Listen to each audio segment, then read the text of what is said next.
Il y a un danger qui guette les enfants de Dieu.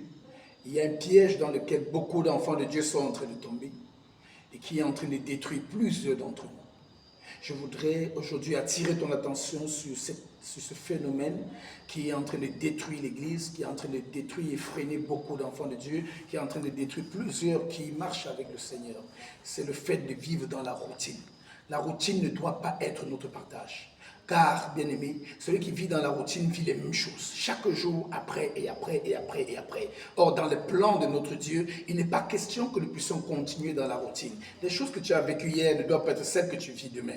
Il faut que les choses changent. Et notre Dieu a mis en place un processus pour que tout change. C'est à nous de faire bouger les choses. C'est à nous de refuser la routine. Chaque enfant de Dieu qui marche avec le Seigneur ne doit pas accepter de se retrouver dans les mêmes choses jour après jour. Beaucoup de personnes tournent en rond dans leur vie parce qu'ils ont été pris dans le piège de la routine. Ils ont été pris dans le piège de la routine. Les victoires que tu as eues hier, tu as cru que Dieu s'était arrêté là. Mais non, Dieu peut encore faire mieux que ça. Les grâces que tu as reçues hier, quand tu as reçu, tu t'es arrêté. Tu as arrêté de chercher Dieu. Tu as arrêté de fouiller. Tu as arrêté d'aller en profondeur avec Dieu. Oh, il y a encore des choses que Dieu pouvait faire pour toi. Parce que Dieu t'a béni l'année dernière, tu as cru que c'était fini comme ça. Non, non, non. Dieu peut encore faire pour toi. Il y en a qui font des nouveaux départs avec Dieu chaque année. Il y en a qui font des nouveaux départs avec Dieu chaque mois, chaque semaine. Mais je voulais t'interpeller en disant une chose. Tu dois avoir un nouveau départ avec Dieu chaque jour. Chaque matin doit être le jour d'un nouveau départ. Ce que Dieu a fait hier, c'est pour hier. Le Seigneur a dit dans sa parole, à chaque jour suffit sa peine. Les journées qui commencent aujourd'hui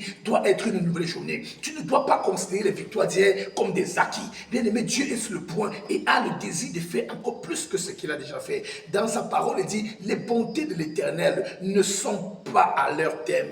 Oui, bien aimé, ses compassions ne sont pas épuisées. Dieu a encore envie de faire. Elle se renouvelle chaque jour. Dieu a encore de nouvelles choses à faire dans nos vies. Alors, il est hors de question. Il est hors de question que tu t'arrêtes à ce niveau, que tu acceptes de te bloquer à ce niveau. Plusieurs ont été bénis spirituellement. Dieu a commencé à t'élever dans le ministère, mais tu es tombé dans la routine, croyant que ça va toujours être comme ça. Non, non, ça ne sera pas toujours comme ça, car l'ennemi ne dort pas. Chaque jour, tu dois renouveler. Chaque jour, tu dois devenir une nouvelle personne. Tu dois devenir la nouvelle version de toi-même. Tu dois devenir mieux que ce que tu étais hier. Sinon, c'est un problème. David dit dans sa parole, dans le livre de Psaume 119, verset 147, il dit, je dévance l'aurore. Chaque jour, je crie à Dieu. Chaque jour, j'espère en Dieu. C'est important pour nous de nous lever chaque matin au lever du jour, quand la journée commence, de dévancer les choses, de prier Dieu. Ce que tu as reçu hier ne va pas forcément te bénir demain, mais chaque jour a sa grâce. Pour qu'une journée soit une journée bénie pour toi, pour qu'une journée soit une journée de nouveau départ, il faut que tu dévances l'aurore. Par ta prière, par ta façon de crier à Dieu, par ta façon d'espérer en Dieu, jour après jour. Il n'y a pas de réserve de prière. Chaque jour, Dieu veut que nous intercédons. Dieu veut que nous soyons à la brèche pour prier,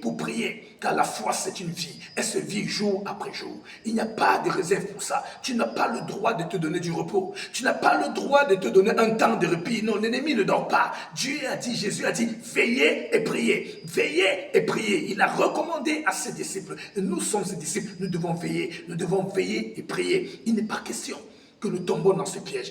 Lève-toi, mon bien-aimé, dévance la journée et tu dois considérer chaque jour comme un nouveau départ. Parce que le Seigneur est sur le point de faire encore des choses plus grandes encore dans ta vie. Et cela passe maintenant par ta capacité à avoir des journées préparées, à commencer des journées préparées pour recevoir ce que Dieu veut te donner. Mon bien-aimé, sors de ce piège de la routine. Sors de ce piège. Dieu a commencé à t'utiliser, il peut le faire encore plus. Dieu a commencé à te bénir, il peut le faire encore plus. Dieu a commencé à te restaurer, il peut le faire encore plus. Ne quitte pas sa présence. Ne quitte pas. Ne crois pas que ça va continuer de manière naturelle. Tu as un travail à faire chaque matin, en criant à Dieu, surtout encore en écoutant Dieu au travers de la méditation de sa parole. Dieu va t'orienter, Dieu te donnera des directives. Je prie que Dieu t'aide dans ta marche avec lui à quitter la routine et à marcher dorénavant chaque jour comme un nouveau départ, chaque jour comme une nouvelle dimension qui commence avec le Seigneur. Sois béni mon bien-aimé et que Dieu t'accorde sa grâce au nom de Jésus.